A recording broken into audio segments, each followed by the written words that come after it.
si j'allais voir un peu ce qu'il y a de l'autre côté, là, si j'allais voir un peu ce qu'il y a dans le monde, on veut que nos jeunes marchent avec le Seigneur. Qu'est-ce qu'il y a de passionnant dans l'église de Jésus-Christ? Rien. Rien. Tant qu'on n'a pas fait une relation, tant qu'on n'a pas fait une découverte personnelle de qui est Jésus. Nos jeunes ont besoin de voir la manifestation de la puissance de Dieu.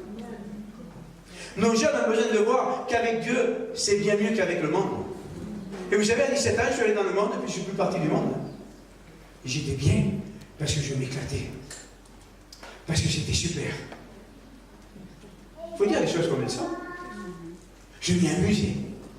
Oh, c'était éphémère, mais je m'y amusais. Et quand je rentrais à l'église, si j'avais le blues en rentrant, je sortais, je voulais me suicider. Alors vite, je repartais dans le monde, c'était beaucoup mieux. C'est terrible de parler comme ça. Mais pourtant, c'est une réalité. Mais le jour où j'ai compris que Dieu était surnaturel, que ce que j'avais vu dans mon enfance, moi et mon épouse, puisqu'on est nés dans les églises, que nous avons vu tous les dimanches les gens malades et repartir malades malgré l'imposition des mains, à plus avoir de cheveux.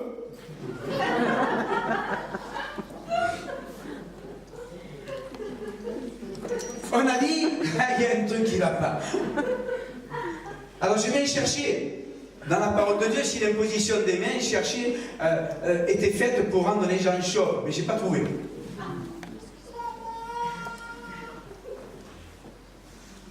Et comme je suis parti dans le monde, quand je me suis retrouvé dans le monde, eh bien, j'ai vécu la nuit. Quand tu vis la nuit, ben, tu te retrouves dans une vie de nuit, et puis la vie de nuit te conduit à la prison.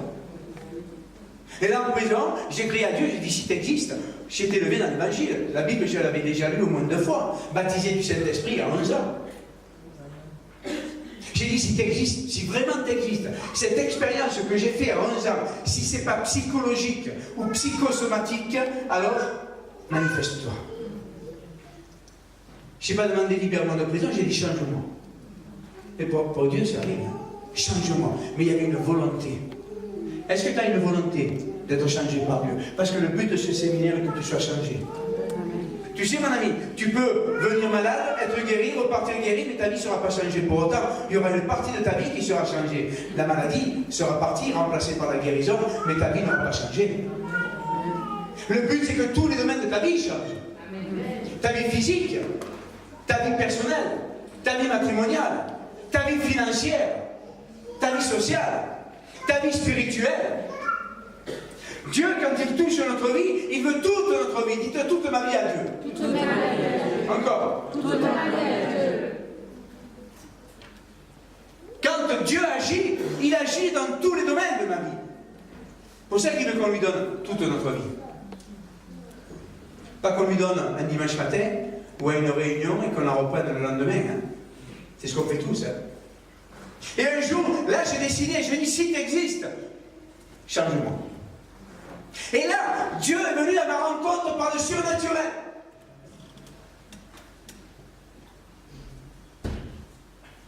Dans ma cellule, une lumière m'est apparue comme l'apôtre Paul, et une voix s'est fait entendre. Il m'a dit,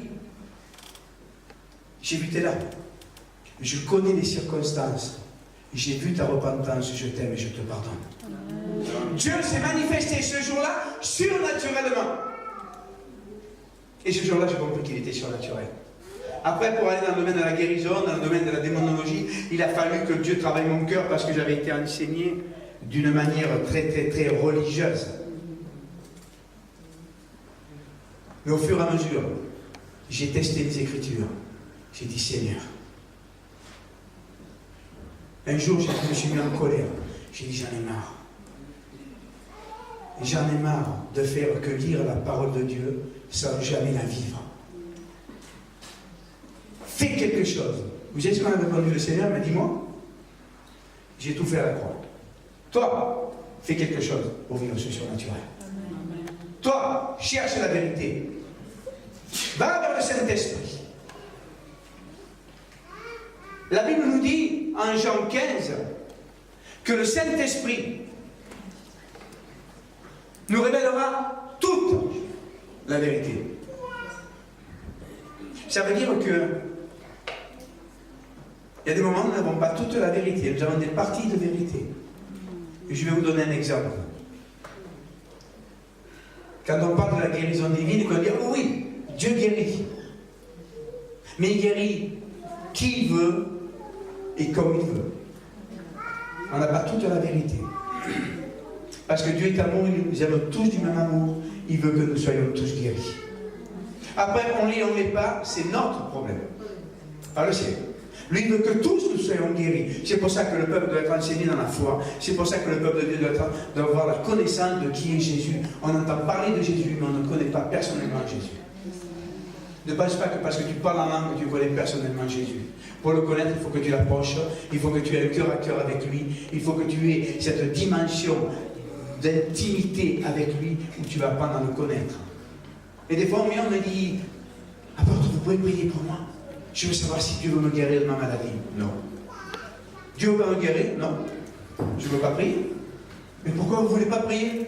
Parce que Dieu ne va pas me parler. Mais pourquoi il ne va pas vous parler? Mais parce qu'il a déjà écrit qu'il voulait vous guérir. Pourquoi je lui demander de se répéter? Il y a une méconnaissance de l'amour de Dieu. L'armée que Dieu lève est une armée qui connaît l'amour, la profondeur de l'amour de Dieu pour nous. C'est une armée qui sait exactement qui elle est en Jésus-Christ et ce qu'elle représente pour Dieu. Est-ce que tu sais ce que tu représentes pour Dieu? Est-ce que tu sais ce que tu représentes pour Dieu? J'ai appris à le savoir. Comment? En scrutant le cœur de Dieu. En scrutant le cœur de Dieu.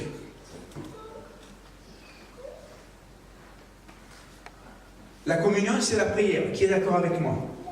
Quand la Bible parle de la communion, c'est la prière. Qui est d'accord avec moi? Levez la main, ceux qui sont d'accord avec moi. Eh bien non. Eh non.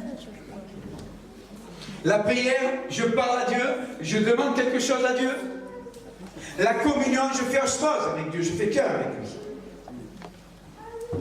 Et j'ai un cœur à cœur avec lui, profond. Et j'apprends à le connaître pour ce qu'il est, Dieu. Je lui dis mon amour et il me renvoie son amour. Ça s'appelle la communion.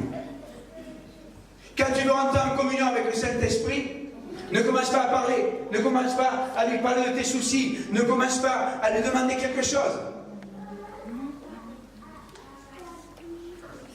Cherche seulement son cœur. Dis-lui, viens, Saint-Esprit. Viens, Saint-Esprit.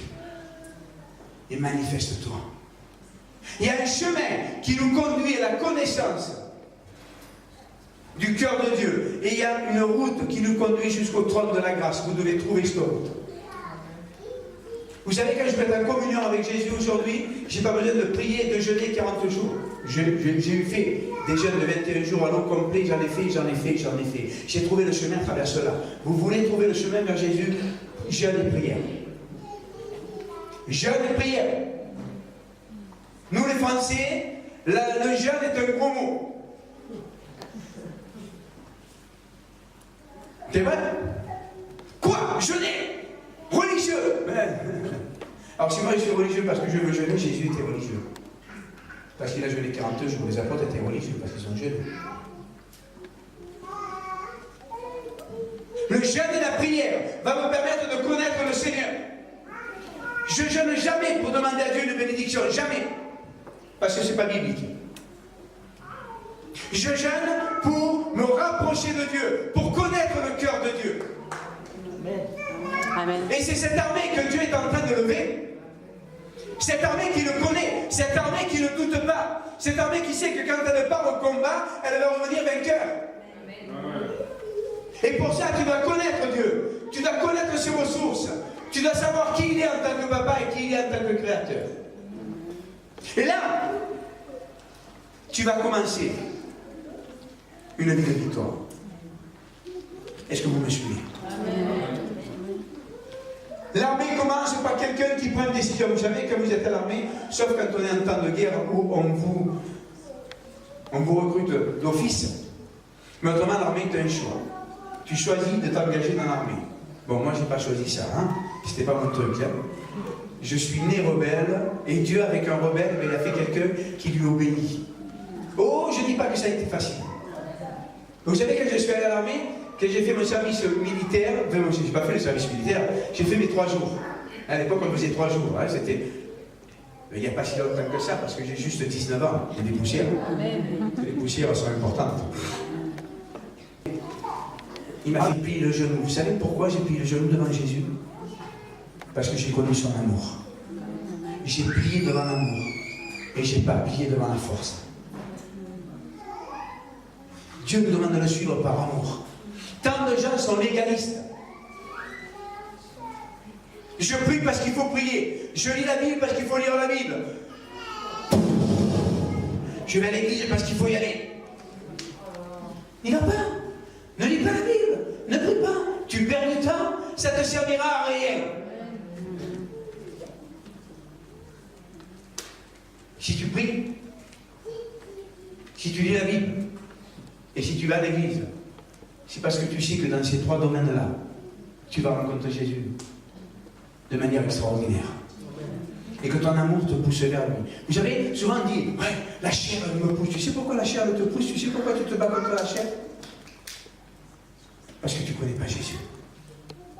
La chair, jusqu'à la fin de tes jours, elle va te tenter. Jusqu'à la fin de tes jours. Mais le combat, il n'est pas si dur que ça, si tu sais que le péché peut te séparer de lui.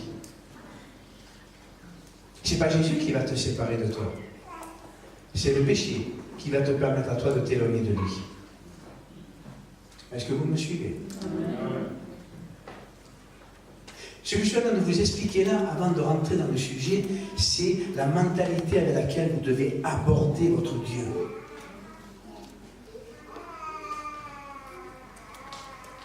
La mentalité avec laquelle vous devez l'aborder. Comment vous devez le connaître? Qui est-il? Que veut-il de moi? Que veut-il me donner? Alors, si tout ça vous intéresse, il y a plein de livres là-bas que j'ai écrits qui peuvent vous intéresser. Mais tout à l'heure, je les présenterai. Hier, on a vu donc une partie de la vallée des ossements. On a vu que Dieu était en train de lever des hommes avec puissance pour changer la mentalité du peuple de Dieu afin de lever une armée. Hein? Ézéchiel, dans le chapitre, il est dit, et l'Éternel me leva avec puissance. Dieu nous lève avec puissance. Il y a 2 domaines là-dedans. Il nous lève avec violence dans la force, où il nous oblige à accomplir certaines choses. Et de l'autre côté, il nous lève avec sa puissance à lui. On a vu que la vallée était remplie d'ossements, et que pour pouvoir tomber dans un combat, il faut déjà aller au combat. Donc si tu es dans le cas que tu es un chrétien qui est mort spirituellement, ne culpabilise pas, parce que si tu es mort spirituellement, ça veut dire qu'à un moment donné, tu t'es levé pour te battre et que l'ennemi t'a vaincu par manque de connaissances. Le peuple meurt faute de connaissances. Mais justement, Dieu est en train de relever ce peuple qui est mort faute de connaissances, le relever pour en faire l'armée qu'il a choisie pour ces derniers temps. Que vous le vouliez ou que vous ne le vouliez pas, que vous le croyez, que vous ne le croyez pas, je m'en fous, Jésus revient bientôt. Amen. Après, ne venez pas me demander à moi et me dire, oui, mais est-ce que Jésus revient à telle date? Je m'en fous, je ne sais pas la date et puis ça ne m'intéresse absolument pas. Je veux être prêt quand il va revenir, c'est tout ce qui m'intéresse. Donc chaque jour, je veille sur ce que je suis, je veille sur ma relation avec Dieu. Il vient demain, il vient après-demain, il vient dans 6 mois, il vient dans 1 an, il vient dans 2 ans. Il vient, c'est tout ce que je sais. Amen. Est-ce qu'il vient à pied, est-ce qu'il vient à cheval, est-ce qu'il vient en coupe volante, je ne sais rien, mais je m'en fous. Je sais qu'il vient. Hein? Il y a plein de discussions dans le peuple de Dieu en ce moment sur comment il vient, où il vient, qu'est-ce qu'on s'en fout? Il vient. Il vient.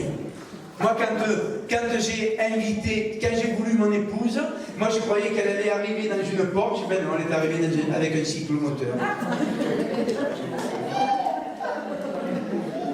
J'aurais préféré elle arriver en Porsche. Mais en fin de compte, ce que je préférais, c'est qu'elle arrive, peu importe comment elle est arrivée, à pied, en voiture, en cyclomoteur ou en Porsche. Est-ce que vous me suivez? Jésus revient. Vous savez, il n'y a pas besoin d'être prophète pour dire ça. Hein. Ce n'est pas le prophète qui vous parle, là. Hein. C'est l'homme qui regarde les actualités, c'est l'homme qui connaît les prophéties de la parole de Dieu et qui dit, oh, oh, tous les signes sont réunis. Et on est dans la fin des temps, les derniers signes sont en train de se réaliser.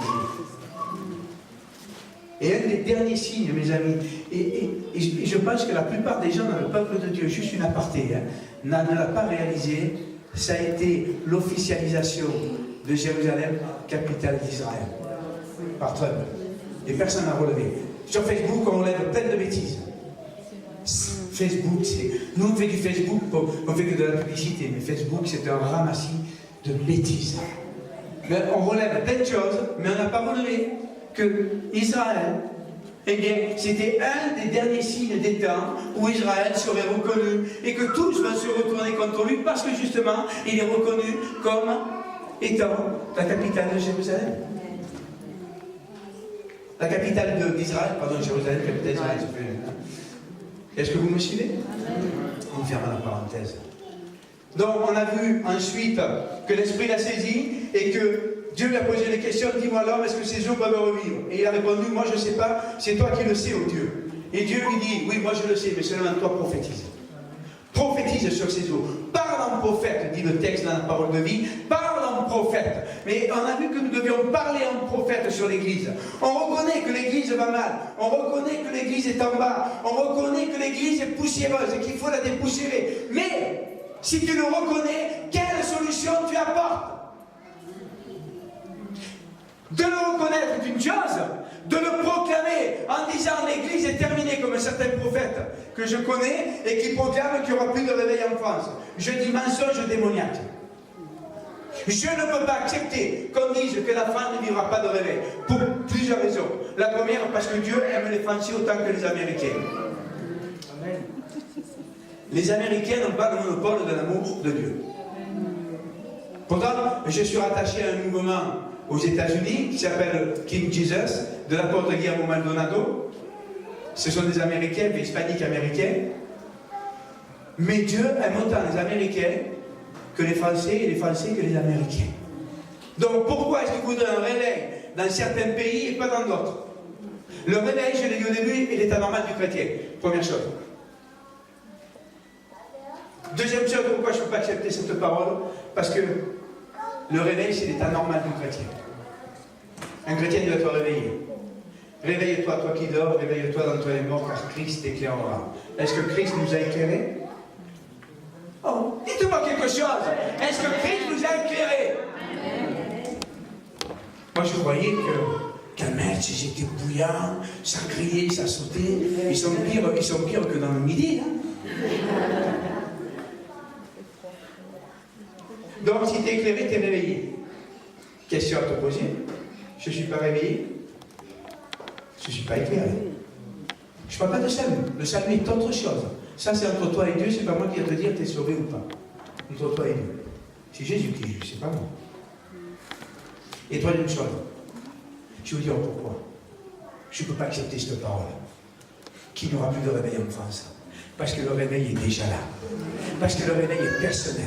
Partout où nous allons, nous voyons des gens qui se lèvent pour mieux connaître Dieu, qui se lèvent et qui ont soif de plus de la présence de Dieu. Partout il y a des restes, ce que nous appelons les restes. C'est avec les restes que Dieu va embraser ce pays. C'est avec les restes. Vous savez, quand les prophètes de la parole de Dieu se sont levés, la majeure partie du temps, tous les prophètes annonçaient autre chose, annonçaient des bénédictions, les prophètes se levaient et disaient, oh là, vous êtes dans le péché, il n'y aura pas de bénédiction. C'était un reste qui a permis à Israël de rester le peuple de Dieu, de ne pas être détruit. Un reste. Paul est resté seul, prophète en Israël. Le reste. Et aujourd'hui, il y a un reste qui a soif de Dieu. Il y a un reste dans le monde entier. Mais je parle de la France. Ce qui m'intéresse, c'est la France. En France, il y a un reste qui a soif de Dieu. Il y a un reste qui veut se lever. Vous savez, moi, les gens qui ne veulent pas se lever dans mes églises, je leur dis, trouvez notre église. Il y a plein d'églises où vous pouvez dormir tranquille, où les coussins sont moelleux. Où il y a des moquettes qui font que c'est tellement confortable que quand les gens marchent, vous n'entendez rien. Mais si vous voulez rester dans une de mes églises, il va falloir que vous vous réveillez.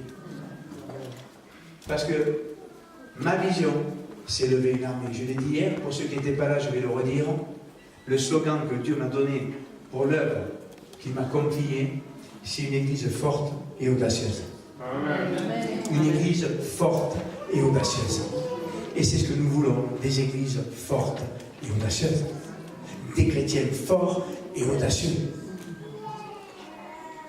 On a vu ensuite que le prophète a écouté ce que le Seigneur lui a dit.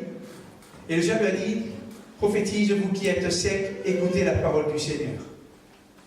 Vous voulez marcher dans la foi? Qui veut marcher dans la foi?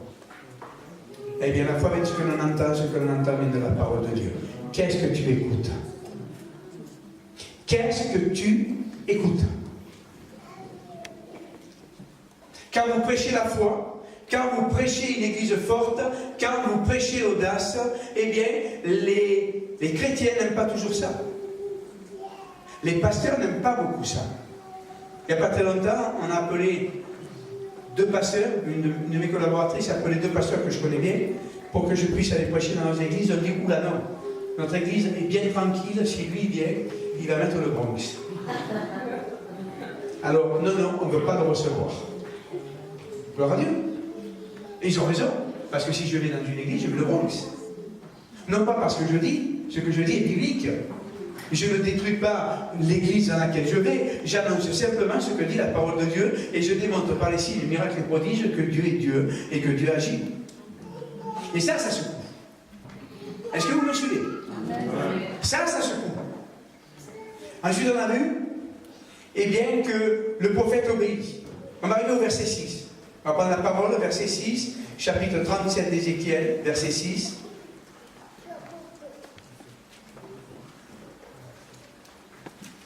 Donc le prophète répète ce que Dieu lui a dit. Je mettrai sur vous des nerfs. Je vous revêtirai de chair. Je vous recouvrirai de peau. Je mettrai en vous l'esprit et vous revivrez. Et vous reconnaîtrez que je suis l'Éternel. Je dis ces paroles de la part du Seigneur comme il me l'a commandé pendant que je parle. J'entends un grand bruit, celui d'objets qui remuent. Ces os se rapprochèrent les uns des autres. Je regarde, il y a sur eux des nerfs, de la chair pousse, la peau les recouvre, mais il n'y a pas de souffle de vie en eux. Alors l'Éternel me dit, fils de l'homme, prophétise à l'adresse de l'Esprit. Prophétise et dis à l'Esprit. Voici ce que déclare le Seigneur l'Éternel. Esprit, viens des 4 vents. Souffle sur tous ces morts pour qu'ils revivent. Je prophétisais donc comme il me l'avait ordonné. Alors l'Esprit entra en eux et ils reprirent vie. Ils se dressèrent sur leurs pieds. Ce fut une immense armée. On est dans ces temps, mes amis, de dernier réveil, où Dieu nous dit prophétise. Là nous avons 4 éléments, pardon. Le premier élément, je mettrai sur vous des nerfs. Qu'est-ce que ça veut dire? Et quand j'ai lu ça, j'ai dit, Seigneur, bon, ok, c'est l'armée que tu es en train de lever, mais qu'est-ce que ça veut dire? Qu'est-ce que ça représente? Et j'ai prié, j'ai jeûné pour savoir ce que ça représentait. Je mettrai sur vous des nerfs, c'est la force personnelle que nous avons. Vous savez, les nerfs servent à pouvoir faire bouger nos muscles. Pas de nerfs, tu peux avoir les plus gros muscles du monde, si tu n'as pas de nerfs, tes muscles ne bougeront pas, tu seras flasque. Sans force. Nous avons en nous une force. Chaque chrétien doit rechercher en lui la force que Dieu lui a donnée. Nous naissons déjà avec une force surnaturelle. Écoutez bien. Pourquoi? Parce que nous sommes faits à l'image de Dieu. Et que Dieu, déjà, a de la force. Dieu est force. Dites-moi Amen. Amen. Dieu est force. Amen. On peut faire un parallèle avec Juge 6,14. On a parlé un peu hier, Gédéon. Quand Dieu dit à Gédéon, va y a un héros, dis-moi, va y a un héros, le plus petit, le plus faible, le plus fauché de Manassé, à moi tu me dis, va y a un héros. Mais que lui dit le Seigneur? Va avec la force que tu as. Il y a en nous une force où Dieu n'a même pas besoin d'intervenir. Écoutez bien ce que je vous dis. Dieu n'a même pas besoin d'intervenir. Dans certaines situations, nous avons en nous une réserve de force qui vient naturellement de Dieu une réserve de force qui nous permet d'accomplir des choses que nous ne pensions pas pouvoir accomplir. Et regardez les gens du monde qui accomplissent des choses extraordinaires. Ils n'ont pas Dieu. Et ils y arrivent. Si les gens du monde arrivent à faire certaines choses, comment ça se fait que les chrétiens n'y arrivent pas? On a un problème.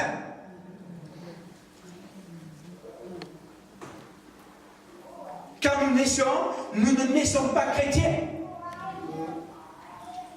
Nous naissons tous égaux. Enfants.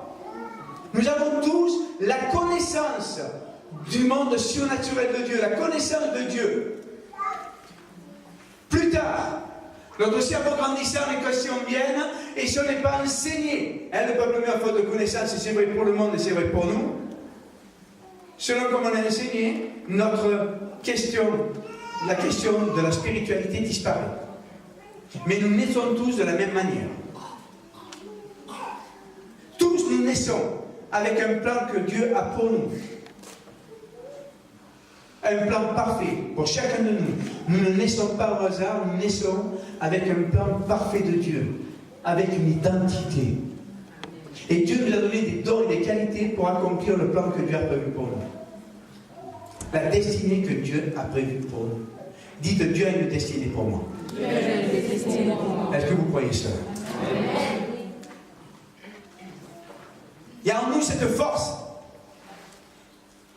Et c'est cette force qui va nous permettre de grandir spirituellement.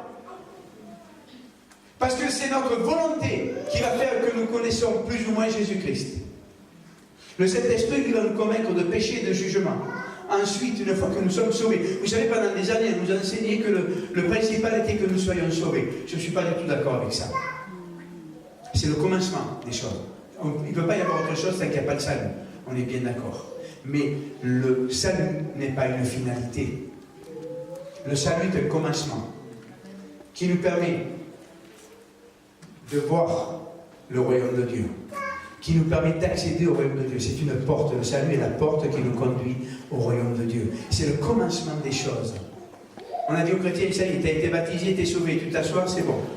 Ta vie de chrétien s'arrête là. Non, mes amis, ta vie de chrétien commence là. Elle ne s'arrête pas. Nous allons de victoire en victoire, de gloire en gloire. Tant de chrétiens se sont arrêtés au fait qu'ils ont été sauvés, qu'ils s'assoient dans les églises. Et qu'est-ce qui se passe aujourd'hui? Les églises se vident. Est-ce que ça veut dire que les gens qui quittent les églises n'aiment pas Dieu? Mensonge. Ils aiment Dieu, mais dans l'église, ils n'y trouvent plus leur compte. Ils ne trouvent plus les enseignements qui les font avancer, qui les attirent vers Dieu. On doit avoir des enseignements qui nous poussent vers Dieu, qui nous poussent à rechercher Dieu, qui nous poussent à avoir une vie, celle que Dieu a rêvé pour nous. Dieu a un rêve pour toi, dis Dieu a un rêve pour moi. Et le rêve de Dieu est parfait, le rêve de Dieu est merveilleux, le rêve de Dieu est bénédiction. Mais il faut que nous soyons enseignés dans ces domaines-là pour pouvoir aller dans cette dimension. Mais on nous a enseigné les fondements. L'apôtre Paul le dit à un moment donné. Il dit, mais sortez des fondements. Arrêtez de boire du lait. Commencez à manger une nourriture solide. On a infantilisé les chrétiens. De temps en temps, mon épouse, on va, là, il y a un moment qu'on n'y est pas allé d'ailleurs, on va dans l'église de notre enfance.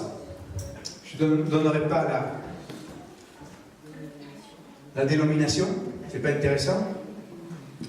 On est allé dimanche matin écouter pour voir nos amis d'enfance, ils sont là dans cette église, donc on est allé, on a écouté le pasteur qui enseigne depuis peut-être 50 ans, voire 60.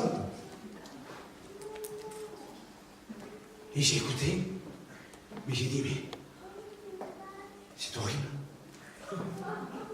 Mais c'est même pas les fondements. C'est même pas le baba. Ça ne veut rien dire. Et les gens assis sur la chaise disaient Amen. Au moins ils disaient Amen.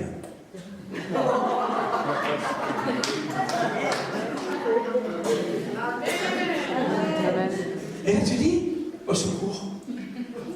Mais il les prend pour des débiles. Et les gens hochaient la tête comme des gagas. C'était là, Tu dis, mais je suis où là? Je suis, je sais pas, je suis à Pantin, je sais pas où je suis.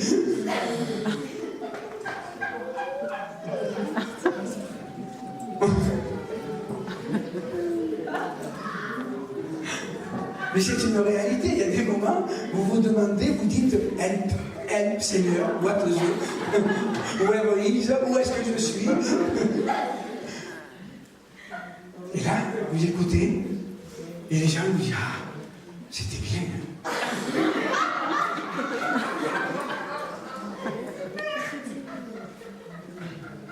On infantilise les chrétiens. Ils connaissent rien. Vous savez pourquoi? Écoutez bien ce que je vous dis, c'est dur ce que je vais vous dire. Hein.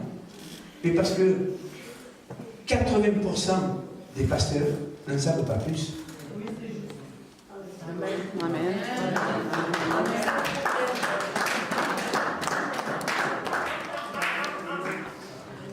Et c'est pour ça qu'on doit lever une armée de ministères. C'est pour ça qu'on doit former les ministères.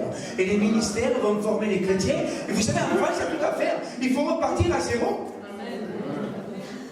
Et alors, quand les chrétiens sont devant une épreuve, ils disent Jésus, il n'y a rien qui se passe.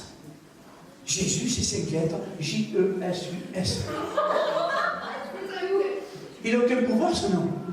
S'il n'est pas donné dans la foi et avec la présence du Saint-Esprit et avec la connaissance de ceux qui représentent. Alors, est-ce que vous me suivez? Et un jour, Satan m'est apparu dans ma chambre. Quand je me suis levé pour servir Dieu, Satan m'est apparu. Mais apparu physiquement. Il s'est assis sur mon lit.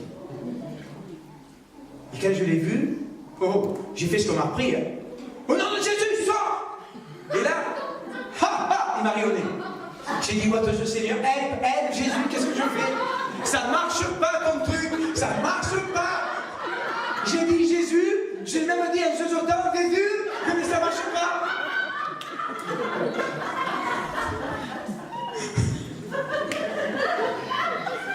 J'ai déchaîné sa colère. Oh, pasteur, ce soir, ça promet. Ce soir, ça va être drôle.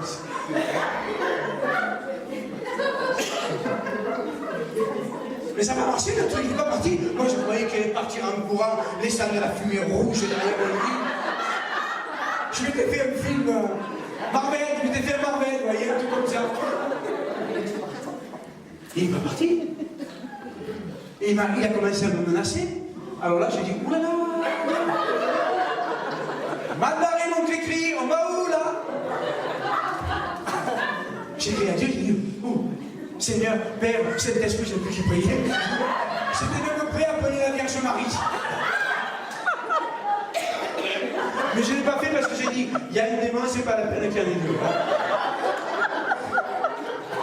Je ne parle pas de la vraie Marie. La vraie Marie, c'est pas ça. Hein, mais c'est celle qui se fait passer pour Marie. Comme ça, un téléspectateur, là, j'ai plus qu'à la caméra, apparemment ça ne marche plus. Et là, le Saint-Esprit m'a enseigné. Saint-Esprit m'a dit, Jésus, ce n'est que 5 lettres. Il a tout pouvoir.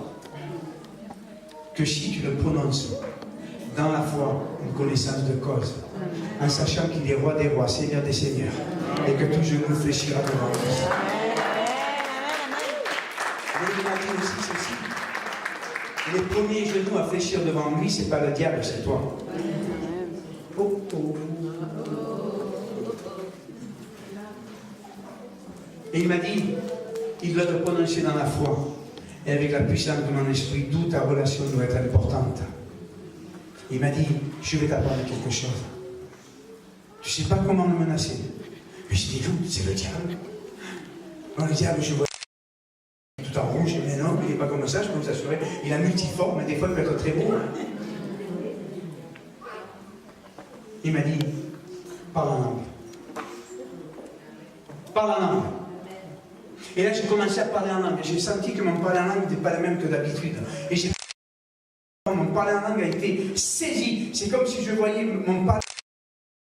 Et là, le diable a disparu. Et le Seigneur m'a donné cet enseignement. Il m'a dit, il y a une force dans le parler en langue. Non pas le parler en langue que tu as comme ça. vais te parler en langue que tu vas chercher dans la relation avec Dieu. Allô, est-ce qu'il y a quelqu'un? Vous me suivez? Tu as de la force. Deuxième point. Le premier, donc, si je mettrai sur vous des nerfs. Quand tu dis que tu as une force personnelle, alors il dit, la chair, c'est la consistance dans la foi. La chair, c'est ce que nous parle Jacques,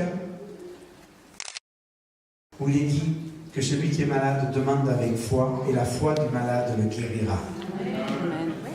La chair, c'est ta consistance dans la foi. La foi, tu ne vas pas la chercher. Et là, écoutez-moi bien. Tu ne vas pas chercher la foi seulement quand tu es dans le besoin. Tant de chrétiens cherchent la foi quand ils sont malades, quand il n'y a plus de solution, quand ils sont à l'agonie financière, quand leur couple ne va pas bien. Ils cherchent la foi, ils commencent à chercher dans les Écritures. C'est trop tard. Écoutez-moi bien, 9 fois sur 10, c'est trop tard. Tu vas souffrir. Parce que la foi est quelque chose que tu dois manifester au quotidien, dans tous les domaines de ta vie. Tu dois marcher dans la foi.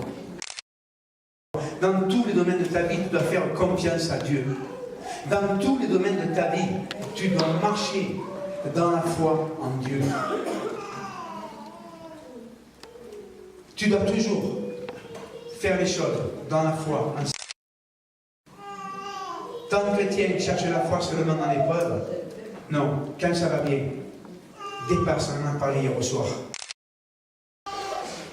Ton confort de foi. Va toujours plus loin avec Dieu. Dans chaque instant de ta vie, nous faisons tout par la foi. Écoutez bien, foi et révélation. Je n'achète jamais un costume sans que Dieu me dise va acheter un costume. Pourquoi? Est-ce que j'ai besoin de l'approbation de Dieu pour acheter un costume? Je peux acheter un costume, il n'y a pas de problème. Dieu ne va pas me le reprocher. Mais dans la foi, je sais que Dieu va me permettre d'avoir des costumes de très grand prix, à des prix dérisoires, et voire gratuits. Dans la révélation et dans la foi. Tout ce que je fais dans la foi. Tout ce que j'ai, je l'ai eu dans la révélation et dans la foi. Parce que je fais confiance à Dieu dans tous les domaines. Écoutez-moi, je sors un livre le mois prochain, il va sortir, peut-être avant Noël, on va essayer. Il est à la correction actuellement.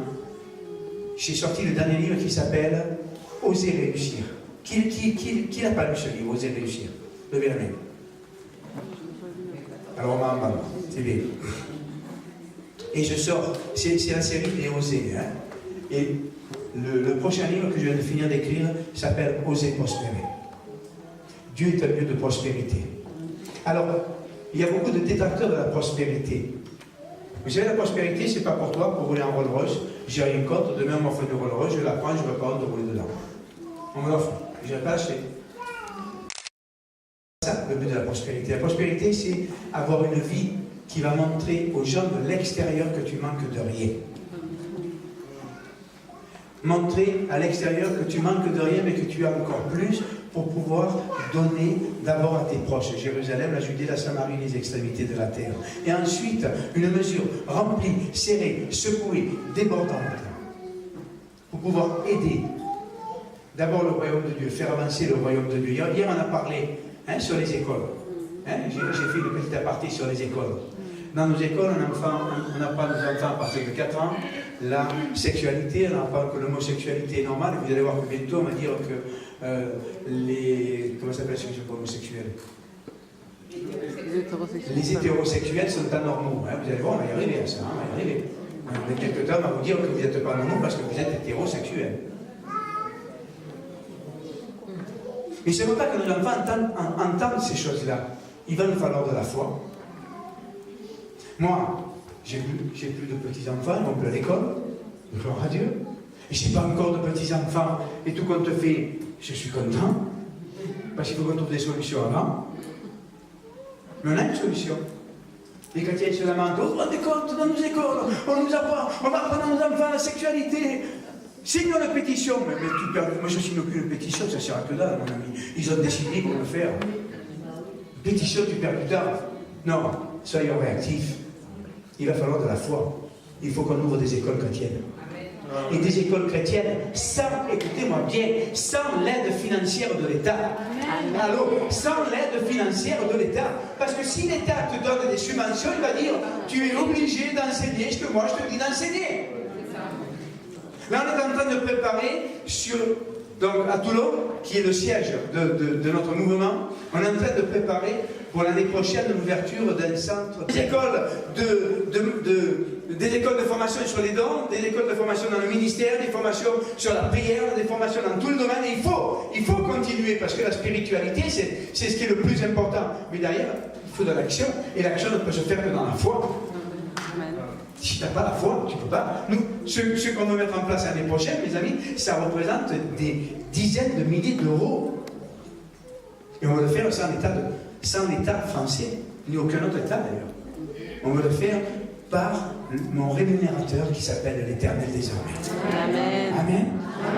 Et là, il te faut la foi. Dans tous les domaines, mes amis, demain, tu es chrétien, il va te falloir la foi pour trouver un boulot. Parce que dis-toi bien, tu es marqué du sceau de Dieu. On parle du sceau de la bête, le 666, ça commence à me fatiguer. Si on parlait du sceau de Dieu sur nos vies, on est marqué du sceau de Dieu. Moi, quand j'arrive quelque part, et toi, quand tu arrives quelque part, l'enfer, il voit, il dit, voilà, attention, il est marqué du sceau de Dieu, celui-là. Attention, les gars, attention, attention, attention, attention. Et quand tu vas aller quelque part, ne crois pas que ceux qui appartiennent à Satan, ils vont te dire, mais oui, mon ami, allez, viens, je vais te trouver un travail. Comme ça, tu vas pouvoir évangéliser tout le monde. Tu crois que le diable va faire ça? Il faut qu'on soit un peu conscient, les chrétiens. On est trop terre à terre. On a laissé le côté spirituel. On est devenus des mystiques. Mais on n'a pas la conscience qu'il y a un monde spirituel qui dirige. Amen. Et c'est de ce monde spirituel que nous devons parler et auquel nous devons nous attacher. Donc il faut des entreprises qui se montent. Il faut des hommes et des femmes qui ont les dons, qui se montent. Il faut des banques chrétiennes. Il faut des hommes politiques chrétiens. Et ça commence. Il y a un mouvement. Ça, mes amis, c'est avec la foi qu'on va le faire. L'Église va pouvoir régner avec la foi. Et l'Église aujourd'hui a besoin de cela. Regardez au Brésil. Le nouveau président de la République a été nommé, et il a été nommé, et c'est un chrétien. Vous avez vu les journaux français, ce qu'ils ont écrit? La politique aux mains des évangéliques. Je dis yes. Mais je dis oui. Dites-moi amen. Amen. Je dis oui. Nous devons mettre à la tête de nos pays des hommes qui marchent avec les statuts de Dieu. On doit avoir des maires, on doit avoir des ministres, on doit avoir des préfets, on doit avoir des présidents de la République, des premiers ministres qui sont chrétiens. Amen. Oui, il est possible de faire des affaires. Il est possible de faire de la politique proprement, selon les principes de la parole de Dieu. Joseph, Daniel, c'est possible et nous devons le faire. C'est à ce prix-là que nous pourrons annoncer l'évangile partout. Aujourd'hui, de moins en moins, nous pouvons annoncer l'évangile. Essayez de faire la pub dans un journal. On va vous dire non, monsieur. L'évangile, impossible. Essayez de louer une salle en disant église évangélique. Allez-y. Ben, je vous souhaite bien du courage. Vous savez, nous, on a ouvert un centre d'affaires. Un centre d'affaires, un centre de coworking. Et donc là, je peux louer à qui je veux, comme je veux, quand je veux. Il n'y a aucune loi qui m'interdit de le faire. Et là, je ne détourne pas la loi, je la contourne. Il faut être aussi intelligent, hein? Et donc, on a des églises, et partout où nous ouvrons des églises, j'ai le projet d'ouvrir des centres d'affaires, et on ouvre des centres d'affaires, et dans les centres d'affaires, il y a des églises à qui on va louer, on se fait des contrats, et on va louer, et c'est légal, et c'est pas de la triche, c'est normal. Allô, est-ce qu'il y a quelqu'un? Amen. Et si on veut aujourd'hui annoncer l'évangile, on ne peut pas aujourd'hui annoncer l'évangile dans les journaux. Oh, tout le monde dit, vous vous rendez compte, on n'a plus le droit, mais arrête de le dire, on le sait, c'est bon? Arrête d'en parler. Qu'est-ce qu'on fait? Ah ben on ne peut pas. Ah bon? Ben moi je dis on peut. Tout est possible à celui qui croit. Amen. Qu'est-ce qu'on fait? Je suis en train de mettre en place un journal. Un journal gratuit où on va annoncer l'évangile. Je serai le patron. Il n'y a aucune loi qui m'interdit d'annoncer l'évangile à l'Ouest. Amen. Amen. Vous savez combien c'est un journal par mois? sur une ville. Sur une ville.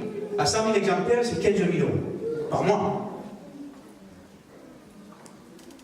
Pourquoi il y a silence? Est-ce que Dieu ne peut pas fournir 15 000 euros? Le Seigneur dit, l'homme et l'argent m'appartiennent. Amen. Est-ce que vous comprenez pourquoi nous avons besoin de la prospérité? Et là, je parle des acteurs de la prospérité. Ah, il n'y a plus de caméra. Ça ne marche plus. Ça ne va pas le faire. Au détracteur de la prospérité, on aurait pu finir pour le passer après. Mais oui, c'est trop tard. Détracteur de la prospérité, écoutez-moi bien, si vous voulez annoncer l'évangile, il va bien falloir donner de l'argent. Moi, j'avais essayé, vous savez, sans argent de faire. Je vais vous raconter une petite histoire. Il y a quelques années, quand a commencé cette guerre contre les évangéliques, qu'on appelait des sectes, parce qu'on a été, dans les années 90, on a été, on ne va pas dire persécuté, c'est un grand mot. On a été ennuyés, on a été poursuivis, mais pas persécutés. On ne peut pas faire de publicité.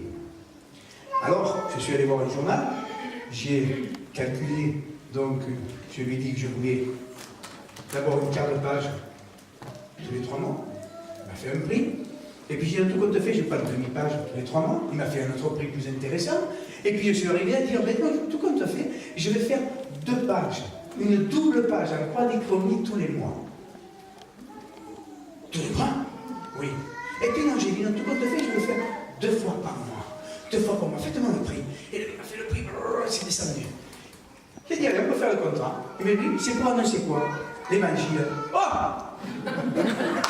Oh! Il me dit. On ne peut pas. La loi interdit. Et, chrétiens, soyez au courant des lois. Non, la loi n'interdit pas. La loi préconise de ne pas le faire. J'ai dit, appelez le directeur. J'ai fait de la publicité. Quand j'étais jeune, je tenais justement ce journal avec qui j'ai passé des annonces. Il explique au directeur, il dit non, on ne peut pas. Il dit écoutez, il va vous parler. Il dit écoutez, la loi ne dit pas que je peux, que c'est interdit, elle dit qu'elle préconise. Si vous le faites, vous n'aurez aucun ennui judiciaire. Là, je vais vous poser une question. Une double page par semaine. Ah, vous avez dit 15 jours. J'ai dit oui, maintenant je vous dis par semaine. Si vous trouvez le pigeon idéal, vous la vendriez à combien? Oh, monsieur, je dis écoutez, ne me dites pas que vous ne travaillez pas avec les pigeons, parce que j'ai fait de la publicité pendant 10 ans dans votre journal. Mais vous êtes qui? Je suis monsieur Fondassi. Ah, je ne savais pas, je te vois, excusez-moi, oui. Alors, combien tu le vends, ton journal, pour un pigeon? Mais il me dit, je le vends 10 000 francs la page. Ok, moi je t'en donne 15 000. Pardon? Je t'en donne 15 000. Tu as raison, la loi préconise. La loi ne dit pas. Elle préconise. J'ai signé mon contrat. Voilà pourquoi je dis qu'on doit prospérer. Est-ce que vous comprenez? Je reçois des tas d'insultes de sa prospérité. Il parle d'argent. Ben oui, je parle d'argent. Je parle de guérison. La Bible parle plus d'argent dans la parole que de guérison physique. Mais c'est pas pour moi. Moi, je n'ai pas besoin. Vous savez, si vous vouliez gagner du pognon, je serais resté businessman, je serais resté un homme d'affaires. Mais il me faut de l'argent pour annoncer l'évangile. Et si vous prospérez tous, on va pouvoir aider. Qu'est-ce que tu fais quand quelqu'un a un problème qui ne peut plus se loger? Qu'est-ce que tu fais? Tu pries? Vous savez faire le bel job, mon gars? Vous savez faire le bel job, hein? Le chrétien qui est à côté de toi, qui n'a pas de logement parce qu'on ne veut pas lui louer, tu pries, mais en attendant, il est dehors. Tandis que si tu lui dis, ok, tu veux un appartement? Allez, moi je vais le louer pour toi. Et je vais te mettre dedans. Vous pouvez dire Amen. Amen. Ça s'appelle la prospérité. Est-ce que vous me suivez? Et ça, tu peux l'avoir que par la foi. La foi, c'est que quand tu es malade, eh bien, croire que Dieu veut, peut et que tu mérites d'être guéri. Amen. Parce que Jésus a payé le prix à la croix. Ça, c'est la chair.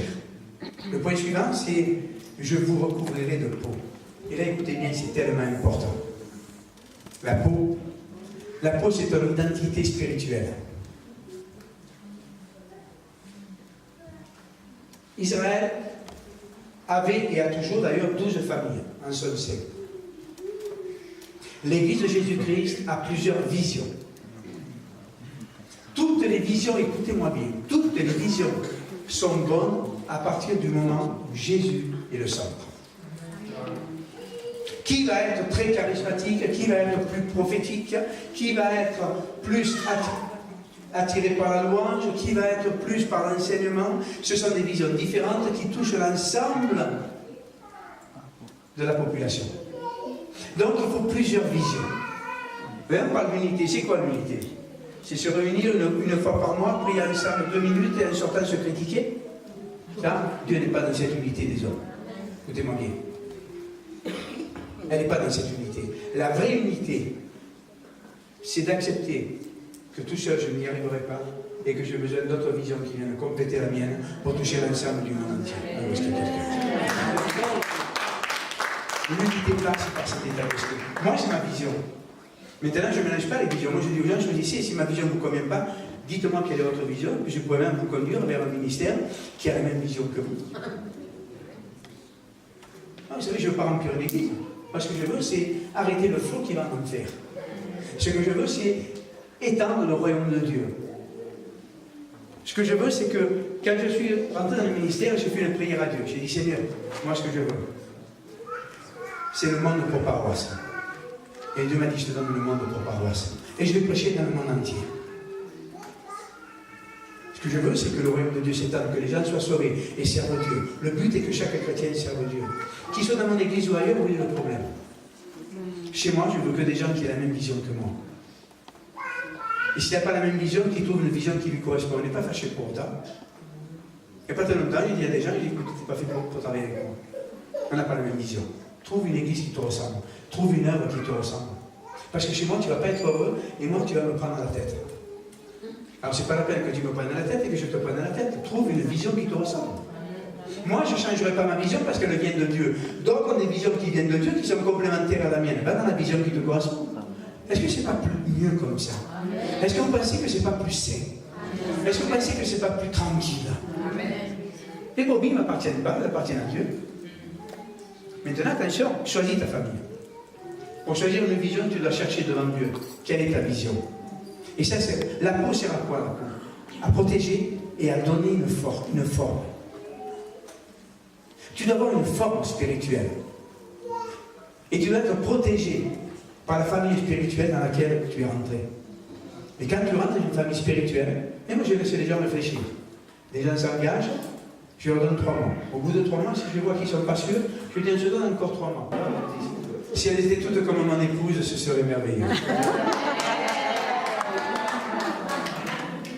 C'est une déclaration d'amour, ma biche.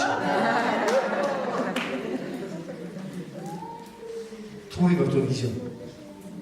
Critiquez pas les autres, mais ne mélangez pas les visions. Vous avez 3 sortes de vin. Je l'ai dit hier, je vais le redire aujourd'hui, c'est important. Vous avez le rouge,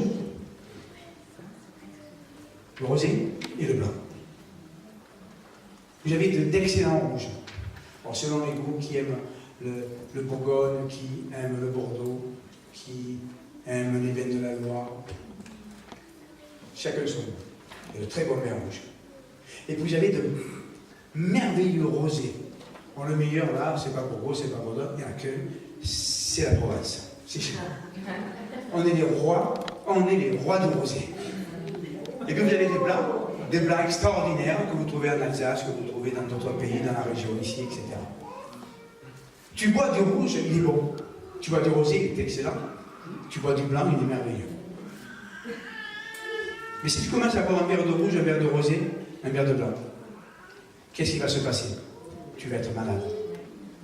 Si tu mélanges les vins entre eux et que tu le bois, il est infect, il n'y a pas de goût. C'est pareil pour les visions. Tu ne peux pas mélanger les visions. Quand tu épouses une famille spirituelle, parce qu'elle correspond à ta vision, parce qu'elle correspond à ton attente, non pas parce que tu ne sais plus où aller, parce qu'elle correspond à ton attente, tu ne peux pas mélanger les visions avec les autres. Ce n'est pas que les visions des autres sont mauvaises, mais c'est que tu ne peux pas les mélanger, parce que ça va devenir du vinaigre. Est-ce que vous me suivez? Est-ce que vous comprenez ce que je vous dis? Cherchez votre vision, et quand vous l'avez trouvée, ne la mélangez pas.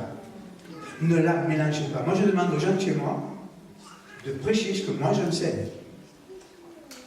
Tous les ministères que nous avons, ils prêchent selon ma vision. Je ne leur permets pas de prêcher selon la vision de notre. Parce que même si la vision de l'autre est bonne, ce n'est pas ma vision.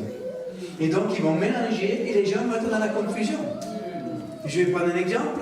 Qui est pour les liens ancestraux? Qui n'est pas pour les liens ancestraux? Je suis pour? Ah ben non, je suis contre. Ah ben oui, il a raison, je suis pour. Ah ben non, je suis contre.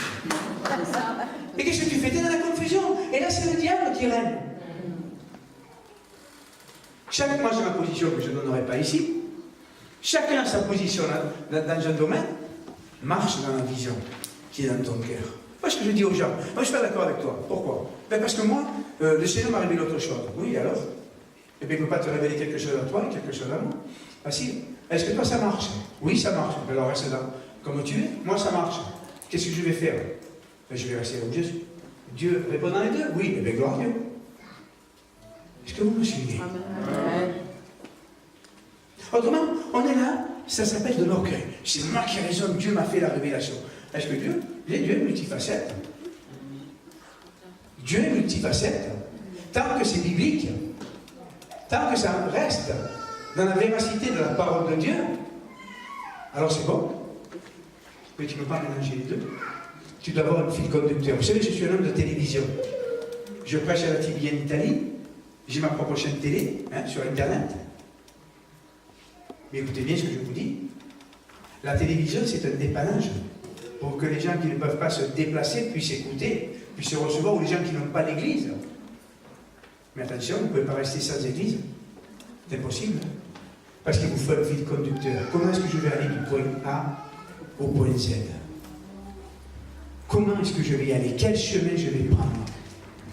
Est-ce que je vais sur le B qui est droit, sur le B qui est montant à gauche, le B descendant à droite? Quel chemin je vais prendre? Et si vous commencez à prendre un peu de toutes les visions, vous êtes dans un New Age chrétien. Est-ce que vous me suivez?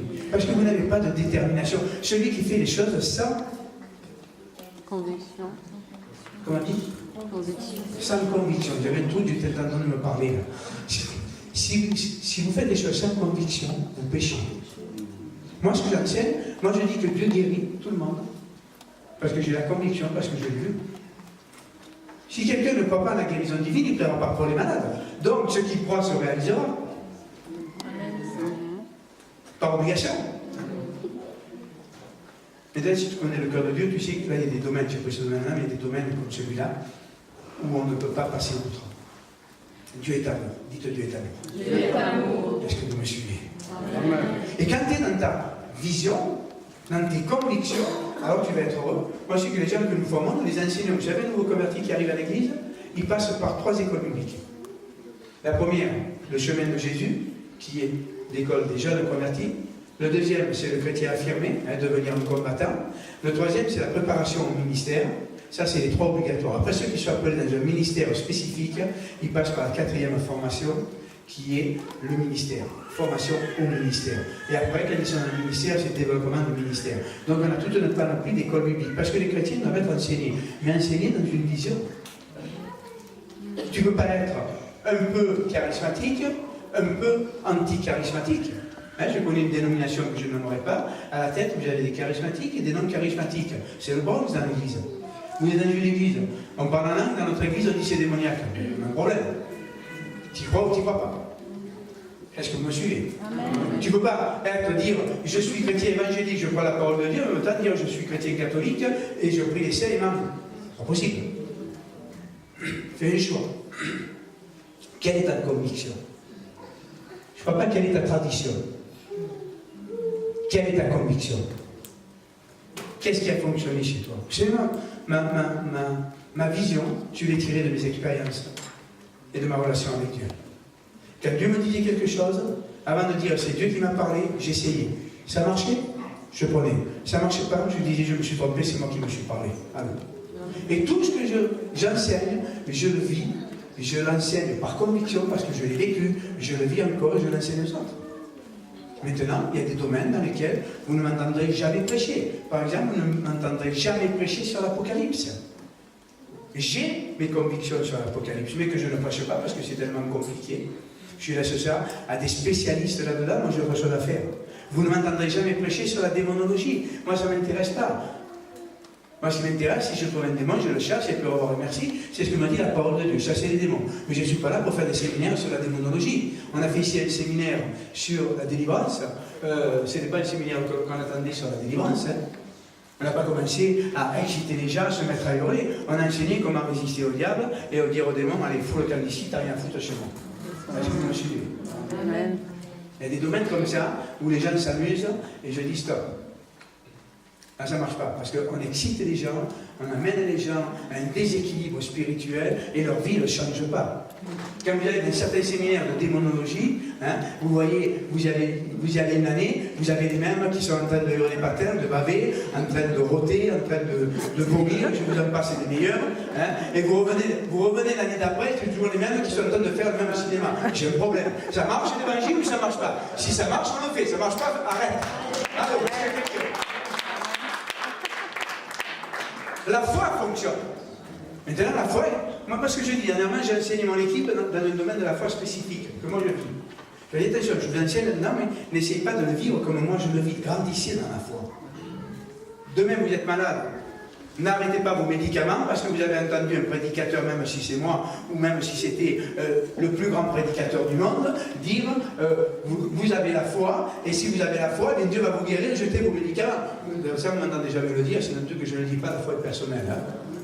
Mais marche en fonction de ta dimension de foi. Équilibre, vous savez, la parole de Dieu est équilibrée. Et on a confondu équilibré et sagesse humaine. Équilibré ne veut pas dire que Dieu n'agit pas. Équilibré veut dire que tu vas, toi, te saisir de choses en fonction de ta spiritualité. Hein? Je veux que tu prospères et que tu sois en bonne santé comme prospère ton âme. Et au fur et à mesure que ton âme prospère, que tu grandis spirituellement, eh bien tu vas atteindre des niveaux dans la foi, tu vas atteindre des niveaux dans la bénédiction que tu ne pouvais pas atteindre avant. Est-ce que c'est clair? Amen. Amen. Et c'est comme ça que nous devons marcher. Et ça, c'est l'armée que Dieu est en train de lever. La foi est ce domaine important. Le dernier point qu'il y a ensuite, une fois que tu as passé tout ça, eh bien, il dit, je mettrai en vous l'esprit et vous revivrez. Et vous reconnaîtrez que je suis l'Éternel. Vous voyez un peu plus loin, il dit, j'ai prophétisé, les os se sont rassemblés, la chair a poussé, les nerfs ont poussé, la peau les a recouverts, mais ils étaient sans vie. Ça, c'est l'image du chrétien. Tu peux avoir la vision, tu peux avoir la conviction, tu peux avoir ta force personnelle, tu peux avoir la connaissance, mais si tu n'as pas l'Esprit de Dieu en toi, tu es dans la mort. La lettre tue et l'esprit vivifie. C'est pas parce que tu connais la parole de Dieu que pour autant tu es un élément, comment je pourrais dire ça? Tu es un distributeur de vie, voilà, j'aime bien ce terme. On est des distributeurs de vie, dites distributeurs de vie. Distributeur de vie. Est-ce qu'on trouve la vie dans nos églises? Est-ce qu'on trouve la vie à travers un chrétien? Est-ce qu'on les trouve? Tant que tu n'as pas l'esprit en toi. Et là, mes amis, écoutez-moi bien, on a galvaudé la parole de Dieu. On nous a dit que dès qu'on était baptisé, eh bien Jésus vivait en nous, le Saint-Esprit vivait en nous, le Père vivait en nous. Je suis désolé de vous l'apprendre, mais c'est faux. Dans notre esprit, le Saint-Esprit vit dans mon moi éternel. Ça, c'est ce qui fait que je serai sauvé. Mais dans mon âme et dans mon corps, il faut que je veuille que le Saint-Esprit prenne position. Le Seigneur dit, si vous demeurez en moi et que mes paroles demeurent en vous, tout ce que vous demanderez, je vous l'accorderai.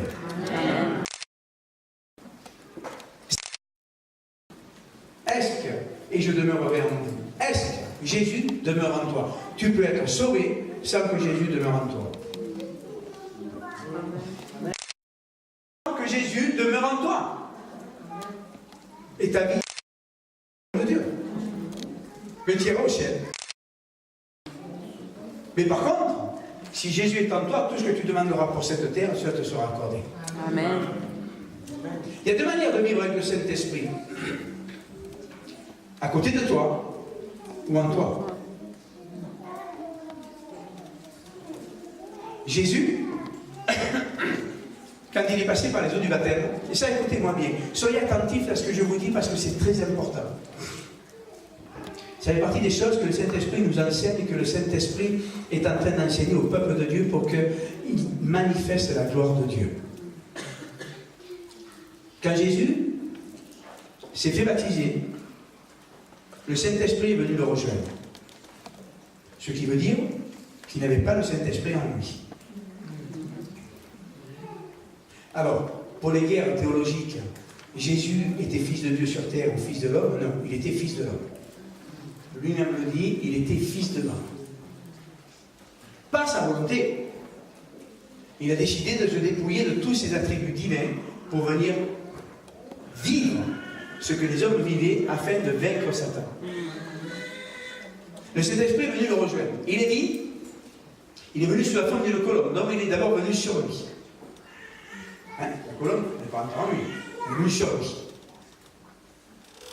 Le verset d'après, il est dit que Jésus fut amené dans le désert par le Saint-Esprit, rempli de la présence du Saint-Esprit, rempli d'Esprit Saint, il partit dans le désert. Il était sur lui, sur la forme d'une colombe, et ensuite il est venu en lui. Tu te convertis, le Saint-Esprit vient sur toi. Ensuite, tu dois lui permettre de vivre en toi. Comment? Par la relation personnelle, par la connaissance de la parole de Dieu, par une vie consacrée et sanctifiée. Les chrétiens sont appelés à être consacrés et vivre dans la sanctification. Pas dans la perfection, on est tous imparfaits, c'est là qu'intervient la grâce. Mais il y a un troisième niveau. Et le troisième niveau, mes amis, c'est quand il est sorti du désert après avoir résisté au diable, il est sorti revêtu de la puissance de Dieu. Et le chrétien doit vivre ces trois niveaux. Le Saint-Esprit sur lui ou avec lui, en lui, est revêtu de sa puissance. Amen. Et le but à atteindre, c'est d'être revêtu de la puissance du Saint-Esprit. Il y a trois positions de chrétien. Et ça, je vous en supplie, écrivez ce que je vous dis. C'est tellement important pour votre vie.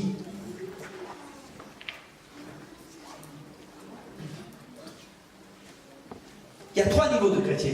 Et pour faire partie de l'armée de Dieu, il faut le savoir. Premièrement, serviteur. Jean 13,13. Vous m'appelez maître et vous faites bien car je le suis. On est serviteur de Dieu. C'est-à-dire que Dieu va nous obliger à obéir, qu'on le veuille ou qu'on ne le veuille pas. On doit apprendre à obéir. C'est une armée. Dans une armée, la première chose qu'on fait, on t'apprend à obéir. Que tu veuilles ou que tu ne veuilles pas, tu dois obéir. Autrement, c'est la prison. Je sais de quoi je vous parle. T'apprends à obéir. Tu n'as pas à choisir. Quand tu es dans l'armée, tu fais ce qu'on te demande de faire. C'est pour cela que quand ils vont à l'armée, les aviateurs, on leur dit lâcher des bombes sur la ville, ils ne vont pas réfléchir à dire oui, mais il y a des enfants, il y a des femmes, il y a des vieillards. Non, non, ils vont lâcher des bombes parce qu'on leur a appris à obéir. Est-ce que vous me suivez? Bien sûr, avec Dieu, c'est à obéir dans l'amour. Hein? Si demain, Dieu vient vous dire va tuer tous ceux qui ne sont pas de ton église, allez voir un ministère et commencez à faire la délivrance. C'est un petit problème. Hein? Deuxième passage, Jean 15,15. Deuxième niveau du chrétien, Jean 15,15. Et je ne vous appelle plus serviteur, mais je vous appelle ami. Qu'est-ce que c'est un ami? Un ami, c'est quelqu'un à qui tu peux tout confier. Même ce que tu n'oses pas confier à ta femme, par peur de la blesser, ou à ton mari, par peur de le blesser, tu vas le confier à ton ami qui va te comprendre et qui va te conseiller. Amen. On doit arriver avec Jésus à être amis, à tout lui confier. Et ensuite, être comme Moïse. Dieu se confie à Moïse. Est-ce que vous saviez que Dieu se confie à Moïse? Dieu venait voir Moïse et puis un jour il lui dit, c'est un exemple, ça lui est arrivé plusieurs fois certainement, il lui dit, j'en ai marre, écoute-moi bien, Moïse, je vais tuer tout ce peuple, je ne le supporte plus. Faut que je le comprenne à ce moment-là. Quand j'étais pasteur d'église, il y a des moments où je me sentais dans la peau de Dieu.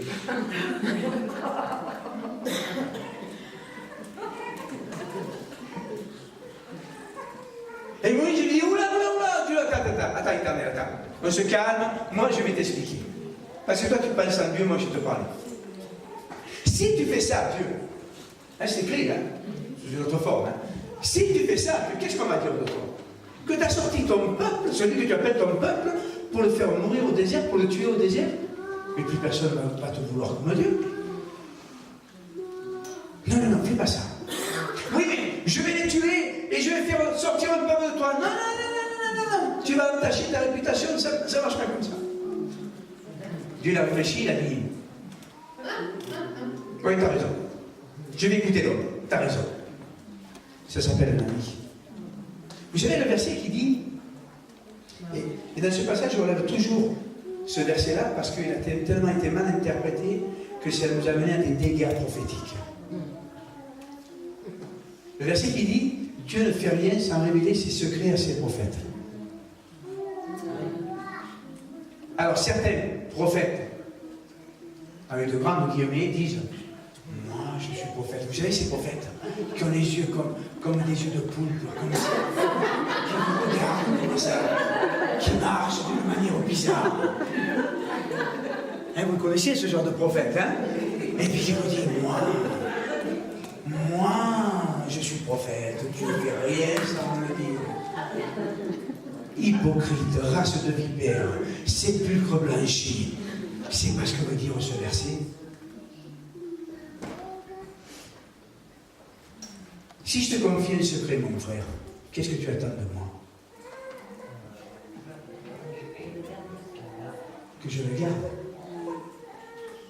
Dieu ne dit rien sans révéler ses secrets à ses prophètes. T'as le nez froid. Ça veut dire qu'il y a des moments où Dieu est penché son cœur avec toi. Et Dieu te dit, je suis là, si je m'écoute, dis-moi ce que tu en penses. Je vais les oxyre les uns après les autres. Et là, il attend que tu lui dises ce que tu en penses. Il déballe son cœur avec toi. Rappelez-vous Jésus, il a déballé son cœur avec ses amis. Il a dit, je vais mourir.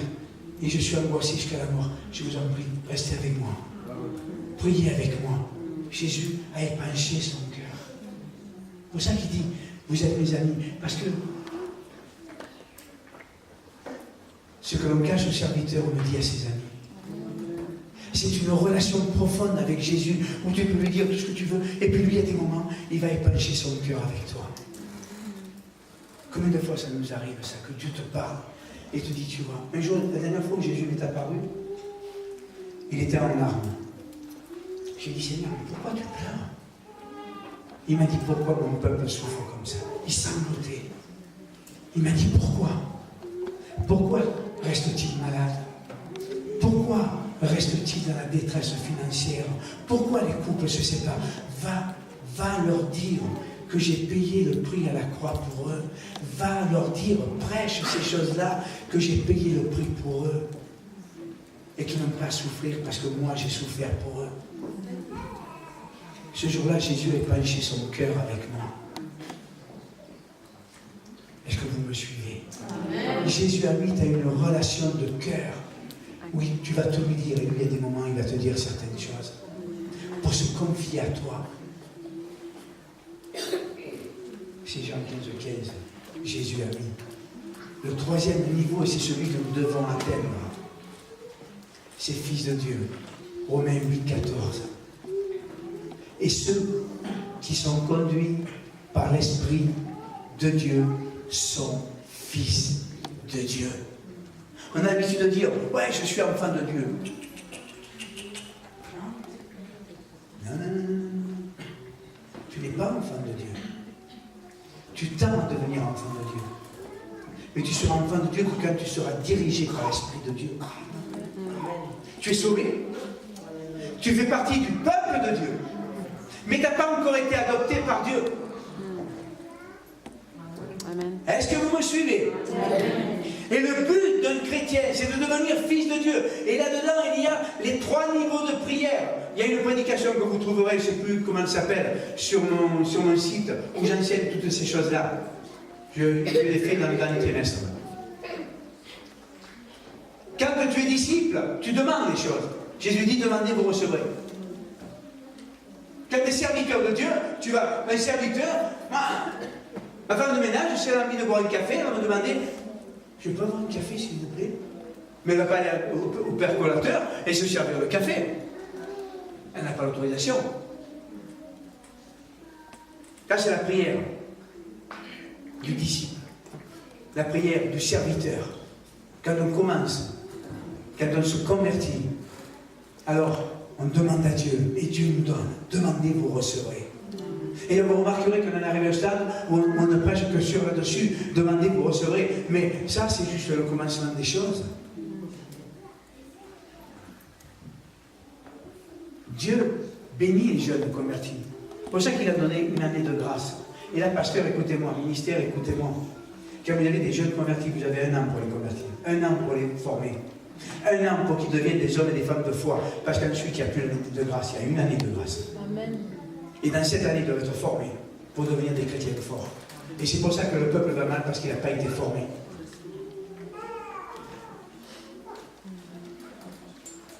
Quand tu es ami, tu n'es pas héritier. Tu as un ami, mais quand tu vas mourir, il ne va pas hériter de ta fortune, c'est tes enfants qui vont hériter. Vous êtes d'accord avec moi? Quand tu es ami de Jésus, tu vas prier, tu vas prendre autorité sur certaines choses que t'a donné, dont t'a donné le pouvoir Jésus. Tu vas prier sur certaines choses, tu vas avoir une autorité sur certaines choses, mais tu n'es pas héritier. Tu vas prendre en fonction des promesses de la parole de Dieu. Ta prière va s'appuyer sur les promesses de la parole de Dieu.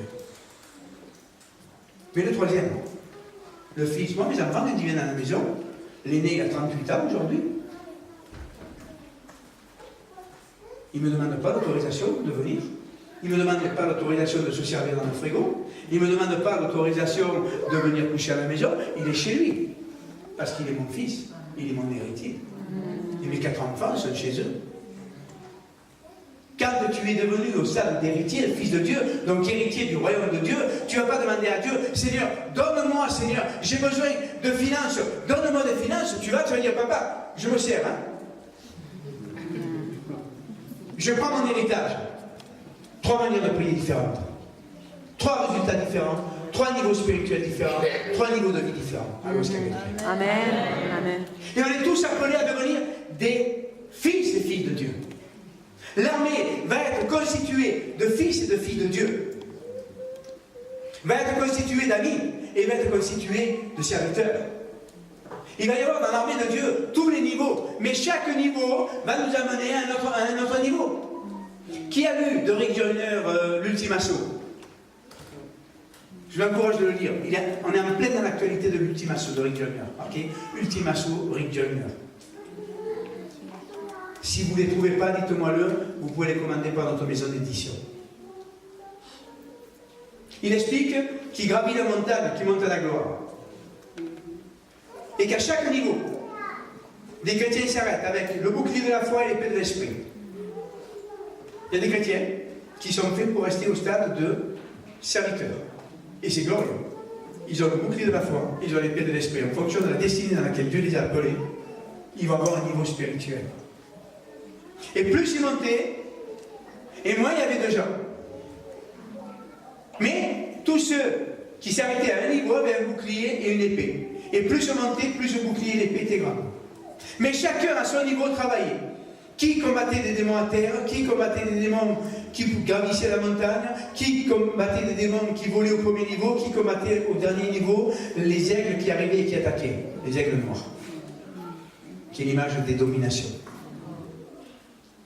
Le corps de Christ a besoin de tout le monde. Et chacun de nous devons arriver à notre niveau spirituel. Le jeune converti, il est serviteur, il va avoir l'épée et il va avoir le bouclier du serviteur. Il va avoir une foi spécifique avec une connaissance minimale. Le chrétien confirmé va avoir une foi plus grande, il devrait avoir une foi plus grande et une connaissance plus grande. Et le Fils de Dieu, lui, il a la pleine connaissance par le Saint-Esprit, puisqu'il est dit que l'Esprit nous enseignera toutes choses, toute la vérité. Est-ce que vous me suivez? Amen. Et l'armée est constituée de cela. Il doit y avoir des généraux. Hein. Il y a un livre que j'ai écrit là, je vais vous le présenter tout à l'heure, qui s'appelle « Lève-toi derrière ton roi », où j'explique comment doit fonctionner une église, avec les 5 ministères, plus les ministères diaconaux, plus les ministères d'aide, plus le ministère d'anciens, plus le ministère de missionnaires. J'explique tout cela, comment doit fonctionner une église. Parce que Dieu a établi une manière de travailler. Et l'armée doit travailler. Aujourd'hui, le problème qu'on a en France, c'est qu'on n'accepte pas de travailler avec une autorité. Un jour, je suis allé voir un pasteur dans l'église, il allait très mal à Bordeaux, j'ai réconcilié l'église, j'ai fait mon travail apostolique, il n'était pas dans mon organisation. Et puis sa femme me posait des questions, elle me dit, mais enfin, on dit que tu es apôtre, mais à l'époque, je n'avais pas été nommé par l'apôtre Maldonado. Je n'ai pas été intronisé officiellement, mais on m'appelait déjà apôtre, j'avais déjà les stigmates. Elle me dit, mais c'est quoi un apôtre? J'explique ce qu'était un apôtre. Elle me dit, mais si je comprends bien, si mon mari, il rentre dans ton organisation, il n'est plus rien. Comment ça, il n'est plus rien? Ben oui, elle me dit, si c'est toi, le chef, lui, qu'est-ce qu'il fait? Je dis, moi, je ne suis pas le chef. Je suis pas le chef. Et qu'est-ce qu'un apôtre a une fonction? Il est là pour aider les ministères à grandir, à s'établir, et quand il y a un problème, l'apôtre, il vient les aider. Vous savez ce que c'est un apôtre? Oui, je vous donne un secret. Les apôtres, ils n'aiment pas quand je parle comme ça. Mais c'est une réalité pourtant. C'est une vérité, pardon. Pas une réalité, une vérité. Un apôtre, c'est un bouche-trou. Un apôtre, quand il n'y a pas d'évangéliste, il fait l'évangéliste. Quand il n'y a pas de pasteur, il fait le pasteur. Quand il n'y a pas d'enseignant, j'enseigne. Quoique l'apôtre enseigne dans d'autres niveaux. Hein, je parle d'enseignement au niveau du peuple de Dieu. Quand il n'y a pas de diacre, il fait le diacre. L'apôtre, il bouge tous les trous. C'est pour ça qu'il a les 5 ministères et une œuvre d'homme. Alors ça démystifie un peu le rôle de l'apôtre. Attention, il y a l'apôtre qui arrive.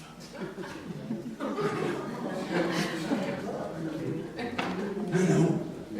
L'apôtre, c'est l'apôtre qui est voilà. L'apôtre, c'est un bouche-trou. Et l'apôtre, tout seul, il ne peut rien faire. L'apôtre, si tu travailles seul, tu n'as pas d'équipe, tu ne tireras pas loin. Moi, j'ai 51 ou 52 responsables dans mon équipe.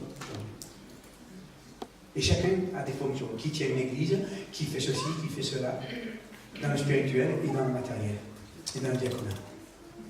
Est-ce que vous comprenez? L'église doit travailler en uniformité, selon les principes de la parole de Dieu.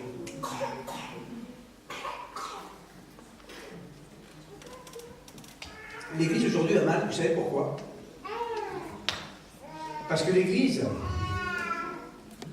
n'est pas bâtie selon ce que Dieu nous demande. Les pasteurs sont importants. J'ai été pasteur, Dieu m'a libéré. Que c'est compliqué, pasteur. Tu as toujours une brebis qui a mal quelque part.